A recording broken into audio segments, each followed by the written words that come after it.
Más allá de la muerte. Capítulo 14. Medicina oculta. Pregunta: ¿qué me dice usted, maestro, sobre las curaciones a distancia? Respuesta: constantemente me vienen cartas de distintos lugares del mundo solicitando tales curaciones. Nosotros nos limitamos a la medicina espiritual, indicamos la hora precisa en que pueden concentrarnos, es decir, pensar en nosotros, invocarnos. Es claro que nosotros asistimos espiritualmente a los enfermos y algunas veces hasta nos hacemos visibles delante de ellos.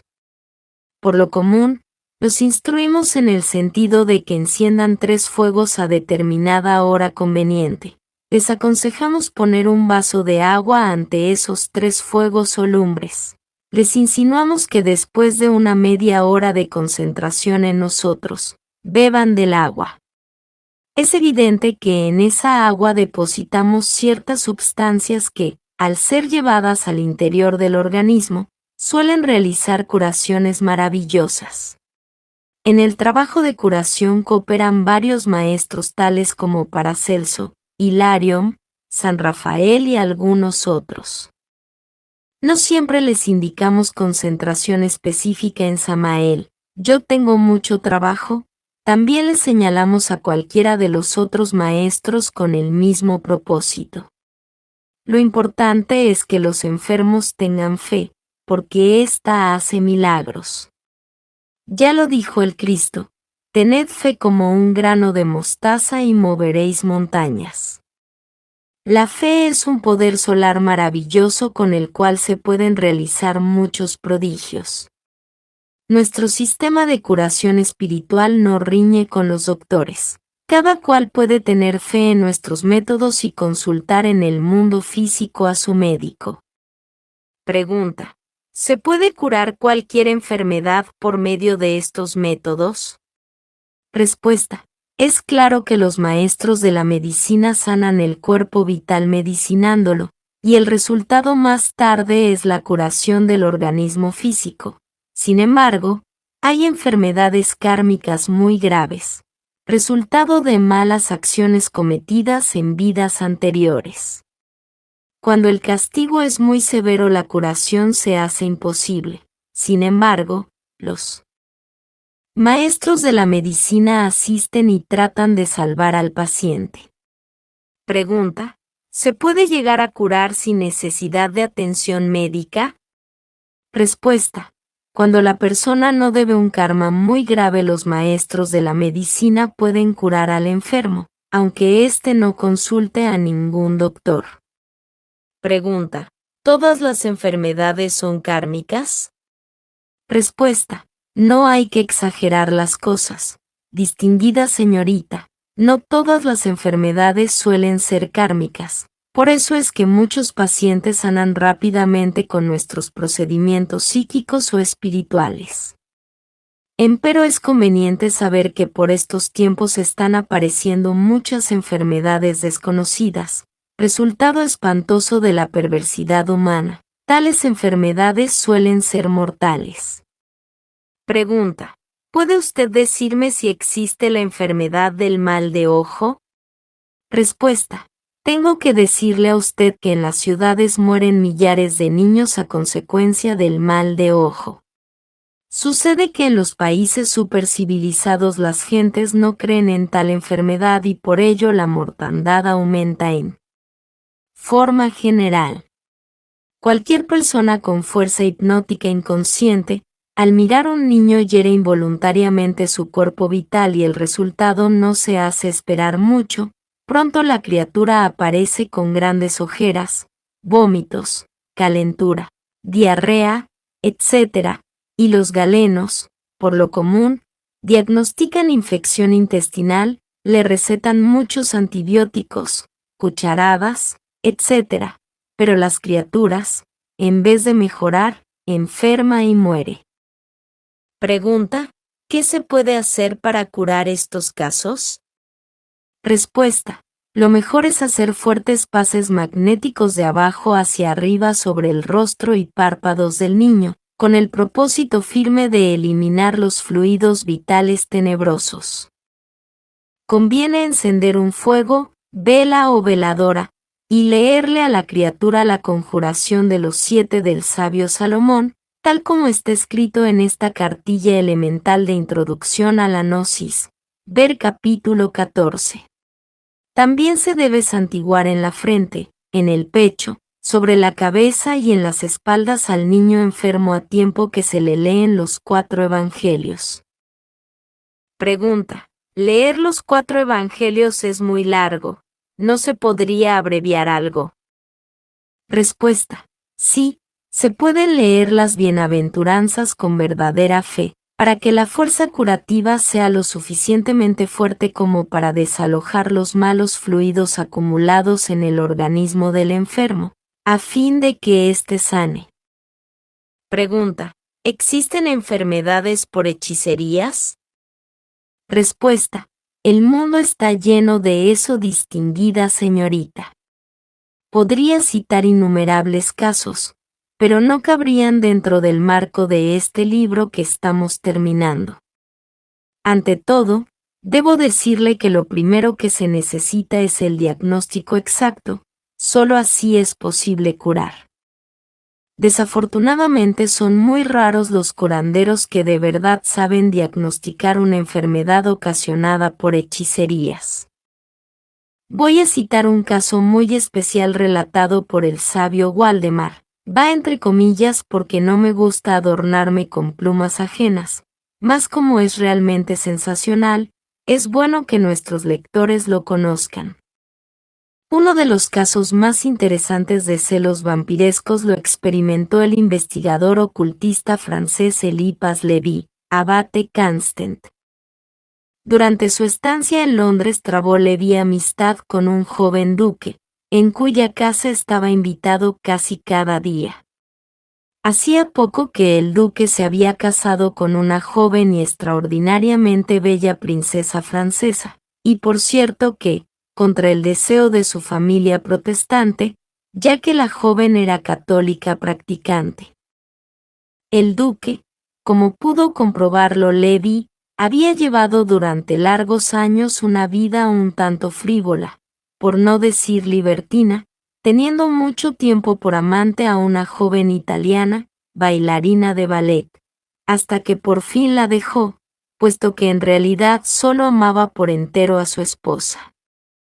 Cierta tarde enfermó la duquesa, por lo que tuvo que guardar cama. Los médicos diagnosticaron un principio de embarazo, pero luego se mostró que la debilidad que padecía debía tener por origen otra causa. Y a pesar de que el duque llamó a consulta a los más famosos médicos de Londres, estos se vieron ante un enigma. Fueron empleados los más diversos remedios, mas sin éxito alguno. Frecuentaba también el palacio del duque un anciano abate francés, que conocía ya a la princesa de París, y quien halló especial agrado en conversar con Eliphas Lévy sobre problemas metafísicos, por los que él también se interesaba desde décadas, y no solo teóricamente. Cierta noche se quedaron ambos a solas en el salón, pues el duque preocupado, había ido al lado de su mujer enferma. Era una noche fría y húmeda. Fuera ondeaba la célebre niebla londinense que empañaba la luz de los faroles. De pronto, el abate asió de una mano a Lévy y dijo con voz queda: «Escuche, querido amigo, desearía hablar de algo con usted. ¿Puedo estar seguro de su entera discreción?»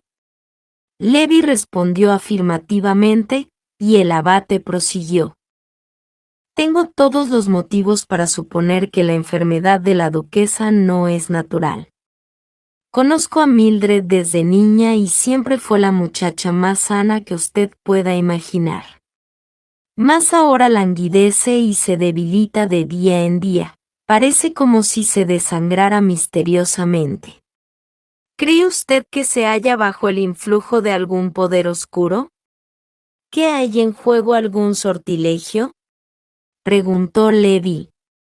«Puedo fiar muy bien de mi voz interior, Y por ello casi me atrevería a decir que en esa enfermedad hay algo que no va como debe. ¿Quiere usted ayudarme a romper el ensalmo? Con mucho gusto.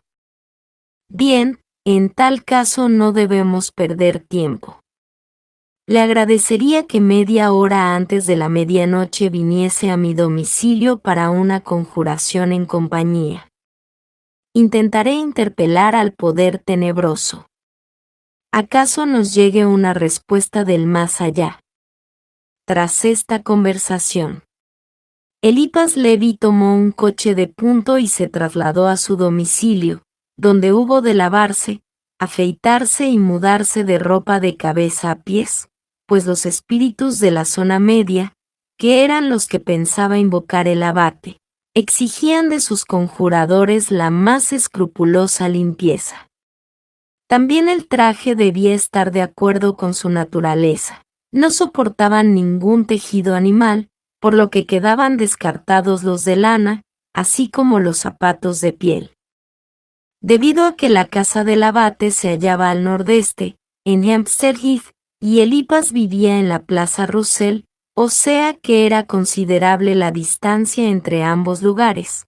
Eliphas debió hacer su aseo a fondo con cierta prisa si quería estar a la hora convenida con el abate. A unos 40 minutos antes de la medianoche llegó a Hampstead Heath. El abate en persona, todo de blanco, le abrió la puerta y lo condujo por una elevada escalinata a un aposento que se hallaba a un extremo del corredor del primer piso. Aquí, los ojos de Eliphas debieron primero acostumbrarse a la oscuridad. Llamitas azuladas y temblorosas despedían un incienso oliendo a ámbar y almizcle. A la incierta luz, Eliphas observó una gran mesa circular que se hallaba en el centro de la habitación, y plantado sobre ella, el crucifijo invertido, símbolo del falo. Junto a la mesa se encontraba un hombrecillo delgado. «Es mi criado», cuchicheó el abate. «Ya sabe usted que es indispensable la cifra de 3 para estas conjuraciones. Comience usted con la primera invocación». Esta invocación por parte del abate era más que una cortesía, pues las potencias de la zona media podrían enojarse y vengarse sobre el dueño de la casa, hasta acarreándole la muerte, caso de que permitiera rebajar la armonía de su esfera por un intruso incompetente. El ceder, pues, así la invocación al amigo, era muestra de que consideraba a Eliphas como maestro de primera categoría en la magia. Y la tal suposición era en verdad justificada. Si alguien podía ejecutar con éxito, con frente despejada y sin temor, puro corazón y una voluntad fortalecida por numerosas pruebas, las milenarias ceremonias de la magia sagrada, era este hombre, que en el reino de los espíritus ejercía tanto dominio como en el de sus criaturas encarnadas y adeptos. Entre el velo de humo, Eliphas tendió la mano instintivamente a la izquierda. Allá debía hallarse el recipiente con el agua bendita que debía haber sido sacada, en una noche de plenilunio, de una cisterna y velándose, orando sobre ella durante 21 noches. Ahora hizo una aspersión a los 4 ángulos de la habitación. El abate hacía de acólito y ondeaba el incensario. En el humo comenzaron a forjarse raras figuras y, al mismo tiempo, les pareció como si un frío helado brotara del suelo y les llegara hasta la punta del pelo, dificultándoles la respiración. Eliphas Levi profirió ahora con más fuerza las palabras de invocación. Súbitamente parecieron retirarse las paredes de la habitación, y como si se abriese un abismo ante ellos, amenazando engullirles, infinito y astral, brillaron resplandores de destellante luminosidad, y se cubrieron los ojos para no ofender, por una mirada indiscreta, al espíritu invocado. Con voz recia preguntó Levi la causa de la enfermedad de la duquesa Mildred. No recibió respuesta. Los vaos del humo se espesaron de tal modo que amenazaban con privar los sentidos. Precipitándose a la ventana, Elipas oyó súbitamente una voz, la cual, aunque era fuerte y resonante, parecía salir de lo más profundo de sí mismo y llenar todo el espacio de su alma. Lo que la voz le gritó era tan espantoso, que sus piernas se negaron a moverse, y se quedó como petrificado en el mismo sitio en que estaba. El abate fue ahora quien se precipitó a su lado junto a la ventana, pero sus manos temblorosas, sin fuerzas, no lograron abrir el pasador. El criado, que había asistido pasivamente a la invocación, yacía desmayado en el suelo. Elipas salió por fin de su entumecimiento y rompió el cristal con el crucifijo, absorbiendo con fruición, en compañía del abate, el aire fresco de la noche, especialmente él, que bañaba, por decirlo así, su febril cabeza en la húmeda niebla. Por todos sus nervios recorría la espantosa acusación que el misterioso espíritu había lanzado con claridad inequívoca contra él. Cuando por fin se recobró algo, se volvió a la habitación. El humo se había disuelto entretanto, y la lamparilla seguía ardiendo tenuemente. El abate, palidísimo, contemplaba a Elipas con ojos dilatados, y balbuceó: ¿Es usted realmente culpable, amigo mío? ¿O puedo creerlo? ¿Así que ha oído usted la respuesta del espíritu? El abate dejó caer la cabeza, como abrumado, en gesto de asentimiento. Sí, musitó apenas perceptiblemente. Le juro a usted, manifestó con vehemencia Levi, que he tomado el símbolo con manos puras, que en mi vida cometí jamás un crimen. Le juro a usted que no estoy manchado de sangre. Al decir estas palabras, se acercó más a la lámpara, de manera que el resplandor de ésta cayó de lleno sobre él. Espantado, señaló ahora el abate con el dedo a la mandíbula y pechera de la camisa de Elipas. Ahí, mírese usted mismo al espejo, dijo, tomando de la mano a su amigo y conduciéndolo ante un gran espejo de pared que pendía en una habitación contigua. Y allá comprobó Elipas un rasguño en su barbilla, con unas gotitas de sangre seca. También en su camisa aparecían otras gotitas. Debió haberse cortado al afeitarse tan apresuradamente.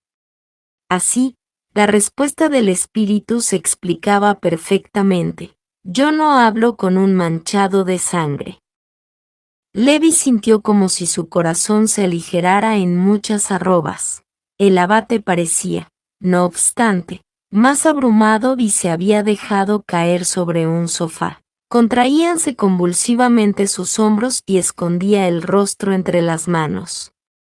Levi intentó calmar al anciano, pero éste le rechazó diciendo: se trata de la pobre Mildred, cada hora consume su vida. De no ser así, podríamos invocar de nuevo al espíritu en 3 veces 21 días, con las debidas ofrendas y plegarias, pero es demasiado tiempo, pues en el ínterin morirá Mildred.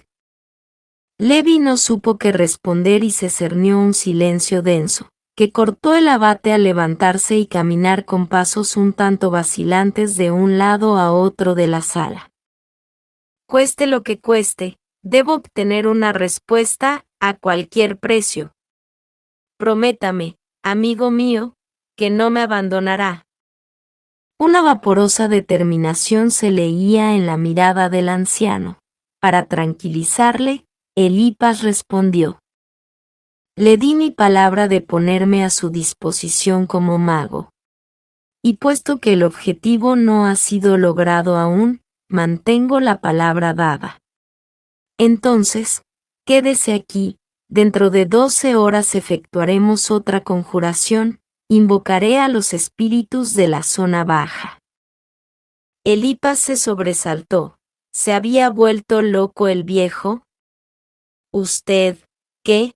Dijo usted, ¿un hijo de la iglesia quiere entrar en contacto con los espíritus infernales?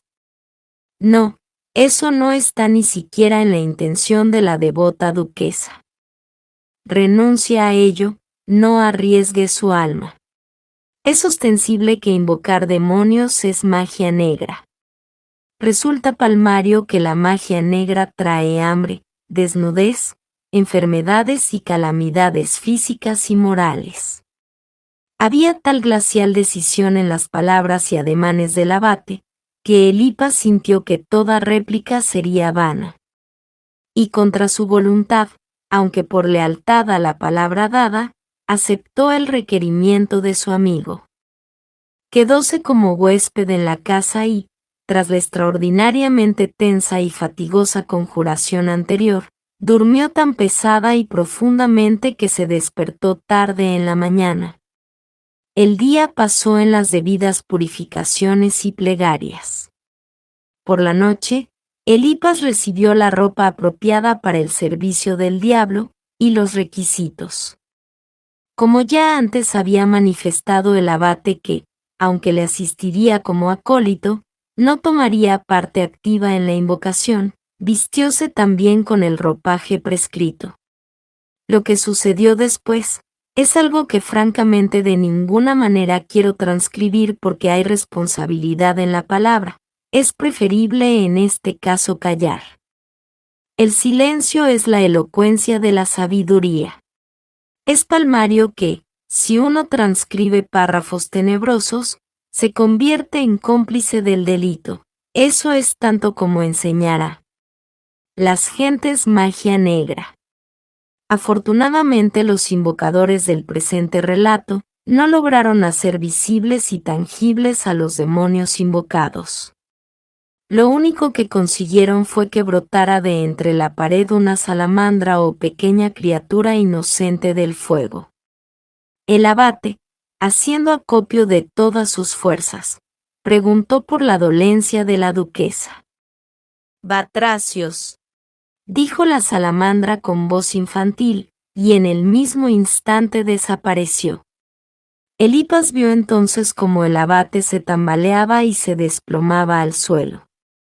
Elipas tomó en brazos su magro cuerpo y lo llevó al dormitorio, donde desnudando al anciano le puso en la cama, yendo luego a buscar al criado que trajese algún reconfortante. Al volver, se encontró con que el abate había vuelto en sí por completo, mas su aspecto era el de un hombre abatido que parecía haber envejecido muchos años. Es obvio que el abate estaba haciendo esfuerzo sobrehumano por salvar a la duquesa. Todo inútil, dijo con voz feble, la pobre Mildred habrá de morir. Mi alma, oh mi alma. ¿Qué quiere decir? ¿Batracios? Solo sé, respondió Elipas, que es una palabra griega que significa rana. No tardó en venir el criado con vino y bizcocho, pero el abate rechazó todo alimento.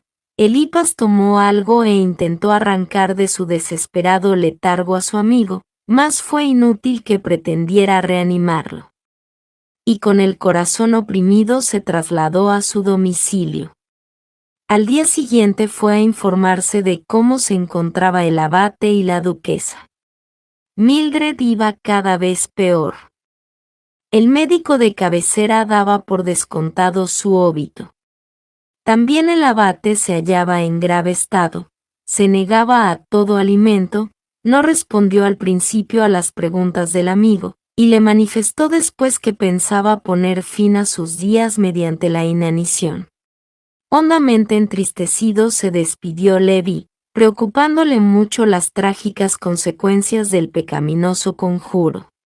Durante las 2 tardes siguientes, se sumió de nuevo en sus acostumbrados estudios y, mientras leía el Enquiridión de León III, se detuvo en un punto en el que, por medio de la clave de Tritemos, se descifraba del escrito esotérico cabalístico lo siguiente: un apreciado encantamiento maléfico es el de la rana. Nos abstenemos de entregar la fórmula secreta del sapo para no dar armas a los criminales perversos de la magia negra. Como un relámpago atravesó la mente de Elipas, y sin cerrar siquiera el libro, se puso el sobretodo y lanzóse a través de las calles de Londres, que se iban sumiendo en el crepúsculo vesperal. Por fin halló un carruaje y le pareció insoportablemente largo el tiempo que tardó en llegar al palacio del duque. Rostros llorosos le recibieron en él. La duquesa se encuentra en agonía. Se le administran los últimos sacramentos, le informaron. Yo puedo salvarla, clamó Elipas, y apartando a los pasmados criados se precipitó a la habitación de Mildred, donde halló al duque.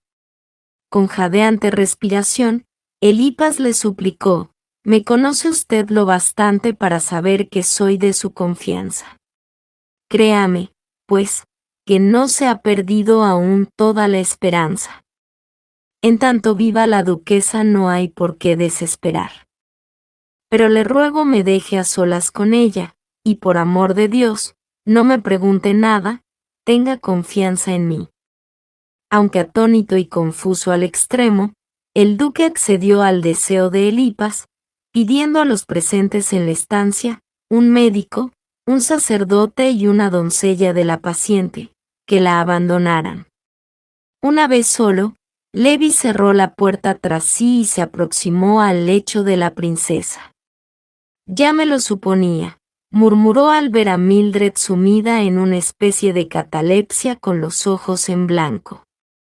Sus labios estaban morados y respiraba con suave estertor. Inmediatamente puso Levi manos a la obra y comenzó a levantar el entarimado del umbral, pero la madera se resistió a sus temblorosos dedos. Sacó su navaja del bolsillo, cuya hoja rompió en su frenético intento. Finalmente, y con desesperada fuerza, logró levantar el listón. Le sangraban los dedos, pero su esfuerzo había sido baldío. Nada había oculto allá.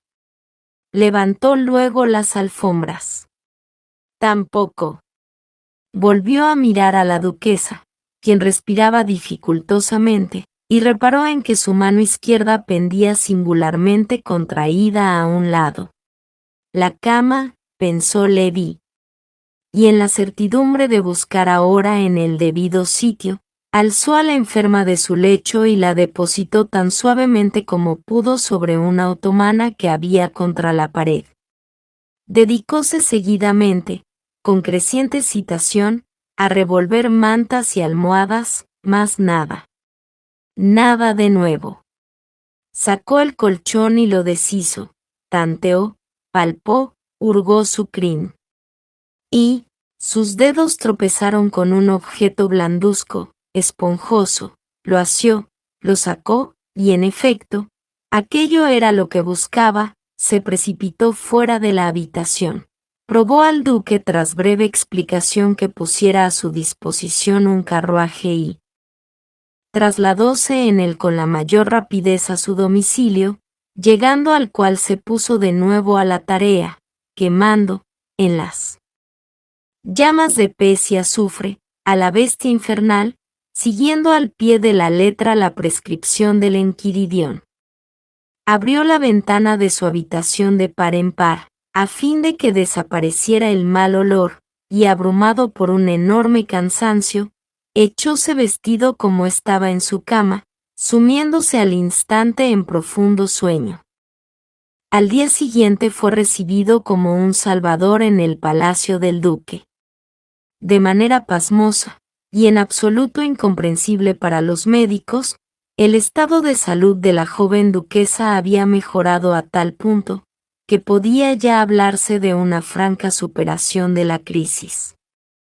El mismo día 28 de octubre de 1865, Londres se impresionó con la sensacional noticia de que la diva del ballet María Bertin había fallecido repentinamente sin enfermedad alguna. Mas esta noticia no fue la única. Pocas horas después era también arrebatada por la muerte una próxima pariente del duque, vieja solterona, que había sido apasionada enemiga de Mildred y que en vano había intentado impedir el matrimonio del duque con la princesa católica.